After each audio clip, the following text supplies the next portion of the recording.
91 সালে যদি জামাত সমর্থন না দিত, বেগম খালেদা জিয়ার সরকার গঠন করতে পারত না। 2001 সালে 4 দলীয় জোট যদি সরকার গঠন করছে, জামাত ইসলামী সাথে ছিল, সেই জামাত ইসলামীর আজকে গা দিয়া নাকি গন্ধ আসে। আজকে তারা নাকি যুদ্ধ অপরাধীর দল।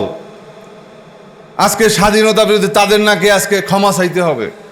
ভাই, এই 17 বছর তো পাশে বৈশা বৈশা মিটিং করলেন, তখন কেন ক্ষমার কথা বললেন না? বেগম খালেদা জিয়ার সাথে টেকনাফ থেকে তেতুলিয়া পুরোটা সময় 18 দলীয় জোট, সমমনা জোট, 20 দলীয় জোট, যেই মঞ্চে খালেদা জিয়া ছিল সেই মঞ্চেই আব্দুল কাদের মোল্লা, কামরুজ্জামান, মাওলানা মতিউর রহমান নিজামী, আল্লামা দেলোয়ার হোসেন সাইদি, আলী আহসান মুজাহিদ, প্রত্যেকের নাম ধরে ধরে তারপর তাদের মুক্তি চেয়েছেন। আজকে আপনারা তাদের বক্তব্য দেওয়ার সময় বলেন যে ক্ষমা চাইতে হবে। আরে ভাই, ক্ষমা তো আপনাদের উচিত। আপনাদের পিতারা তো যুদ্ধ অপরাধী ছিলেন। তারা মিনিমাম এই বিএনপির শীর্ষ নেতাদের মধ্যে 10 জনের নাম বলতে পারবো যাদের পিতারা মুক্তিযুদ্ধে তাদের বিতর্কিত ভূমিকা ছিল। কাছের ঘরে বসে ঢিল ছুড়বেন না।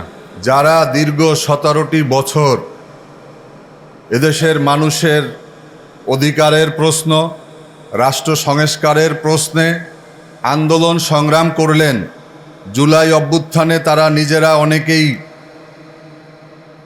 সেই মাস্টার মাইন্ডেরও দাবি করেন, তো তারাই আজকে জুলাই গণ অভ্যুত্থান মানেন না। একটা কথা আছে যে কার উসিলায় সিন্নি খাইলি মোল্লা চিনলি না। মাননীয় প্রধানমন্ত্রী, আপনি তো দেশে ছিলেন না। আপনি ভিডিও কলে মাঝে মাঝে আমাদের আন্দোলন দেখেছেন, আপনি আন্দোলন করেন নাই। আমাদের মাননীয় স্বরাষ্ট্রমন্ত্রী, তিনিও কিন্তু আন্দোলন করার সুযোগ পান নাই, তিনি ভিডিও কলে আন্দোলন দেখেছেন। এবং দীর্ঘ 9 মাস জাতীয় ঐক্যমত্য কমিশনে চমৎকারভাবে রাষ্ট্র সংস্কারের জন্য বিএনপি যেই ভূমিকা রেখেছে, কিন্তু রাষ্ট্র ক্ষমতায় যাওয়ার পরে তাদের এই ইউটার্ন জাতির কাছে একটা বেইমানি হিসাবে চিহ্নিত হয়ে আছে। সংগ্রামী বন্ধুরা আমার, বক্তব্য আমাদের প্রধান অতিথি রাখবেন, কেননা তিনি এত সুন্দর করে সাবলীলভাবে জাতির সামনে উপস্থাপন করেন।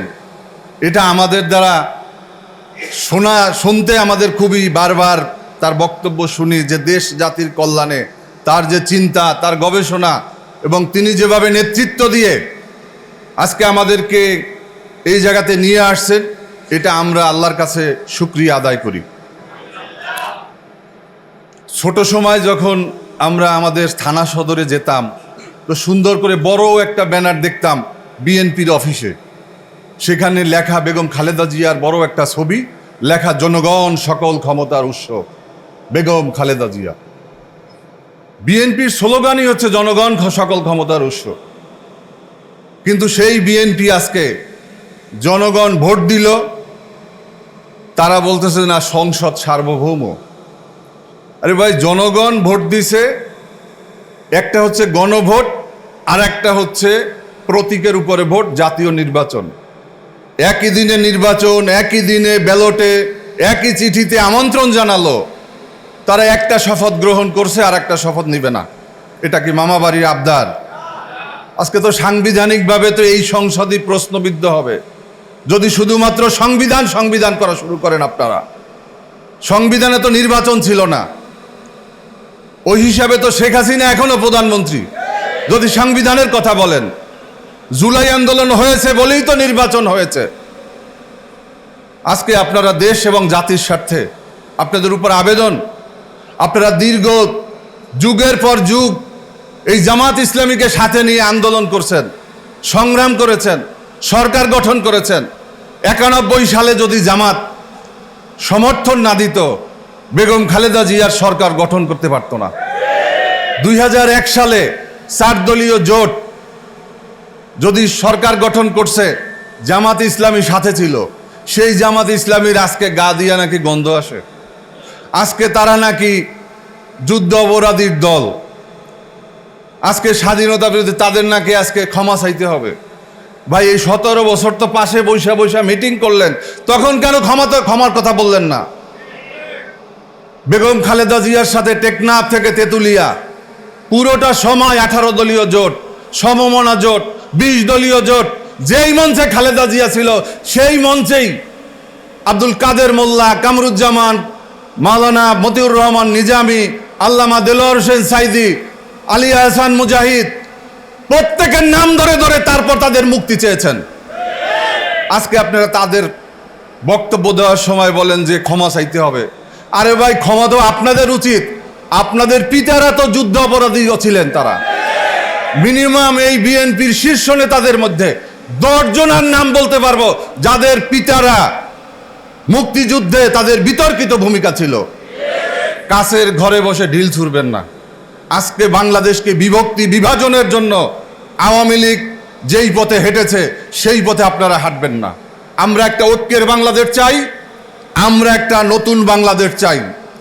আমরা স্বাধীনতার 55 বছর পরে বাংলাদেশে নতুন করে মুক্তিযোদ্ধা, অমুক্তিযোদ্ধা, বিভক্তির রাজনীতি, বিভাজনের রাজনীতি, হিংসা, বিদ্বেষ, এগুলোকে আমরা কবর রচনা করতে চাই। আমরা সামনে এগিয়ে যেতে চাই। আপনাদেরকে আবারও অনুরোধ করব আজকে মিডিয়ার মাধ্যমে, আপনারা যত দ্রুত বুঝতে পারবেন তত আপনাদের জন্য সুবিধা। আমরা জুলাই সনদ, গণভোটের রায় এই বাংলাদেশে বাস্তবায়ন করব এবং করেই ছাড়ব ইনশাআল্লাহ। পরিশেষে একটা কথা না বললে নয়, এখানে ফুয়াদ ভাই একটা বিষয় তুলেছেন। আজকে মিডিয়া ফ্যাসিস্টরা আজকে সক্রিয়। তারা আজকে ইনিয়ে বিনিয়ে জুলাইকে বিতর্কিত করার চেষ্টা করছে। আজকে দুর্ভাগ্য, 4 মাসের মাথায় ফেস্টুন নিয়ে দাঁড়িয়েছে বালের জুলাই। কোথায় যেন দেখলাম ভিডিওতে, জুলাইয়ের সেই ইয়াতে আমার ওয়ালের নিচে, যেই আমাদের গ্রাফিতির নিচে প্রস্রাব করছে সেখানে। আজকে বিএনপি কি করছে? তথ্যমন্ত্রীর কাজ কি? তাদের স্বরাষ্ট্রমন্ত্রীর কাজ কি? আজকে জুলাইয়ের প্রশ্নবিদ্ধ করার জন্য টিভি চ্যানেলগুলোতে টকশোর নামে যেভাবে আওয়ামী লীগকে পুনর্বাসনের প্রচেষ্টা চলছে, এগুলো যদি বন্ধ না করে আমাদের ক্ষতি হবে না, ক্ষতি হবে বিএনপির। কারণ আওয়ামী লীগ বাংলাদেশে আসলে তারা যেই সমস্ত জায়গাগুলো দখল করে আছে, তারা যেই সমস্ত জায়গাতে অবস্থান করে আছে, আওয়ামী লীগের নেতা কর্মীদের বাড়ি ঘর, ব্যবসা প্রতিষ্ঠান সব কিন্তু ছেড়ে দিতে হবে। আর রাজনীতি থেকে আর আওয়ামী লীগও বাংলাদেশে আসলেই যে ক্ষমতায় আসবেন এটা মনে করেন না। বিএনপি কিন্তু 19 বছর পর ক্ষমতায় গেছে। বাংলাদেশের জনগণ সাহস ভেঙে গেছে। হাসিনার মতো মানুষ সেই 4 তারিখেও মানুষ কল্পনা করে নাই হাসিনার পতন হবে, হাসিনার মৃত্যু ছাড়া। মানুষের সাহস ভেঙে গেছে। আওয়ামী লীগকে যখন পেরেছে আপনাদের কেউ সমস্যা হবে না। ধন্যবাদ সবাইকে। সম্মানিত ভাই এবং বন্ধুগণ, 11 দলীয় ঐক্যের আজকের এই জাতীয় সেমিনারে